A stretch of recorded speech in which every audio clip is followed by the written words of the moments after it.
Bonjour et bienvenue sur Anglais Cours Club. Aujourd'hui, nous allons voir toutes les significations du petit mot by, la petite préposition qu'on retrouve dans bon nombre de situations. Et donc, on va voir ensemble quelles sont les différentes significations et utilisations de ce petit mot.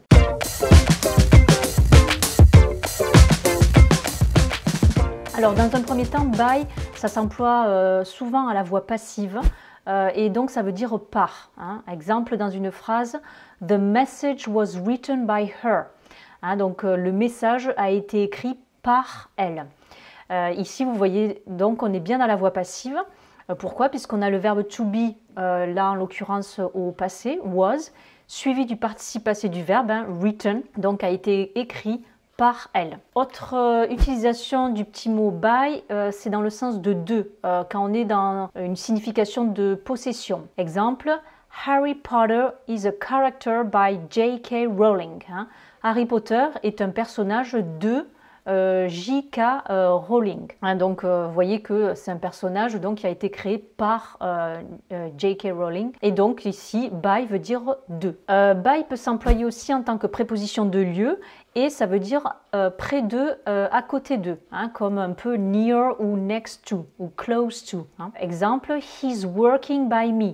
Il est en train de travailler à côté ou près de moi. Vous voyez qu'ici, j'ai employé le verbe work avec le temps present continuous, puisque j'exprime une action qui est en train de se dérouler, contrairement au present simple qui lui exprime une action qui a lieu tout le temps, donc plutôt sur une notion d'habitude. Maintenant, toujours en tant que préposition de lieu, by peut vouloir dire aussi devant, et souvent dans une histoire de mouvement. Exemple, she walked by the bakery on her way home. Donc elle a marché devant donc elle est passée en marchant devant la boulangerie on her way home, en rentrant chez elle. Ensuite, en tant que préposition de temps, ça peut vouloir dire by d'ici à, pour donner une date limite par exemple. Please send me your resume by Thursday. S'il vous plaît, envoyez-moi votre CV, your resume, d'ici à jeudi, donc avant jeudi. By veut aussi dire en, lorsqu'on est notamment dans l'expression de moyens de transport. Alors, she went to the mall by bus last weekend. Elle est allée au mall, donc le mall ce sont les grands centres commerciaux américains, en bus, by bus, last weekend, le week-end dernier. Toujours dans une idée de mouvement, donc de préposition de lieu, by peut vouloir dire par, et lorsqu'on exprime un lieu intermédiaire. Exemple, she drove by the suburbs to get home.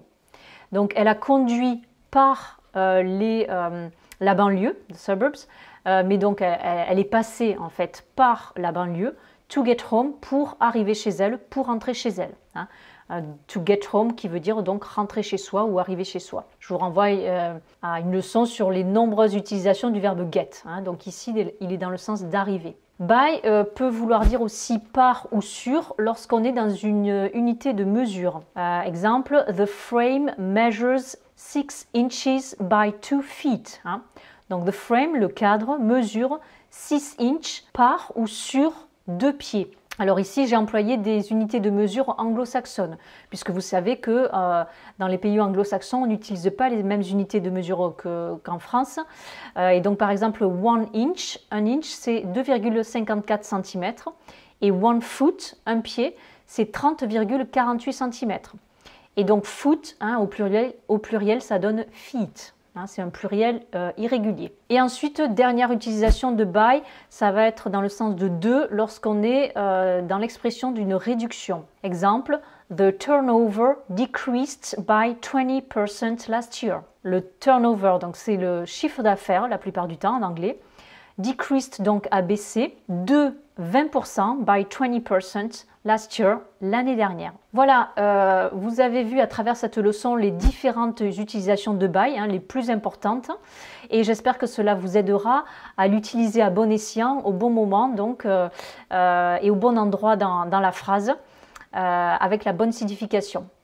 Sur ce, je vous souhaite une très bonne journée et je vous dis à très bientôt pour de nouvelles aventures en anglais. See you pretty soon for a new adventure in English. Bye bye!